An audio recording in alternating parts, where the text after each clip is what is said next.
You know, in light of everything that's going on with YouTube right now and gun channels and people who talk about certain things, people who have certain opinions, and the way that it sure seems like that YouTube and many other organizations are coming down on people for their ideas, for their speech, for their opinions, I feel it's a good time to talk about freedom of speech and what freedom of speech really means. As we know, one of the 4 tenets, I believe they're called, may not be that, but the 4 rules, tenets, whatever, of YouTube is freedom of speech.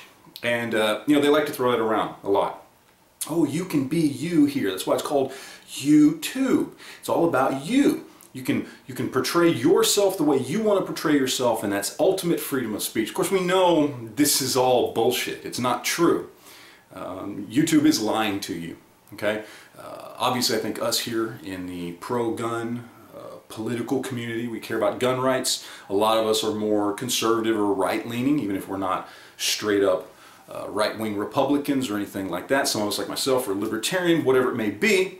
We have seen these attacks for years now, and it's gotten worse and worse and worse, and yet we're now dealt another attack that goes against this quote-unquote YouTube freedom of speech. We're being told that most of our content is unacceptable, that we aren't allowed to do certain things, say certain things, and that is certainly not freedom of speech. But what is freedom of speech for those who don't seem to get it or seem to understand? It seems to be one of these things where it's like, oh, well, freedom of speech, but you know, you can't say just anything because some stuff is hate speech. Some stuff is offensive, right? We already have laws that you can't, as Nancy Pelosi so eloquently put it once, you can't shout wolf in a crowded theater. Which makes no sense whatsoever. Obviously, she's just getting a little old. You can't shout fire in a crowded theater, but I think we understand what you're trying to say, Nancy, and you got to understand that it actually is covered under freedom of speech to be able to say that. But then if you say that and cause a riot and people get hurt, you're then liable for that. But you do actually have the freedom of speech to yell wolf in a crowded theater. And I'll challenge all of you the next time you go to a theater, just yell wolf and see if anybody actually does anything. But it's beside the point. Let's not make fun of Nancy too much. But understand that freedom of speech is supposed to protect more than anything else the kind of speech you don't agree with. You see, if we all agreed with each other, if we all got along, if everybody only said things that everybody agreed with, there wouldn't be a need to have a constitutional amendment guaranteeing free speech.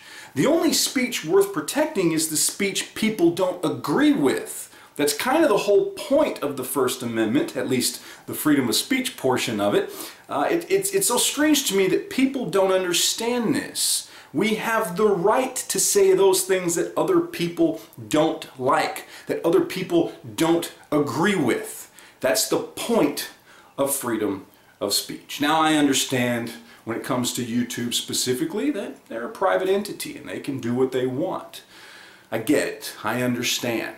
But before you go around preaching freedom of speech, before you use that as one of your held on high tenets for why you exist, maybe, just maybe, you should do a little research and understand exactly what freedom of speech really means.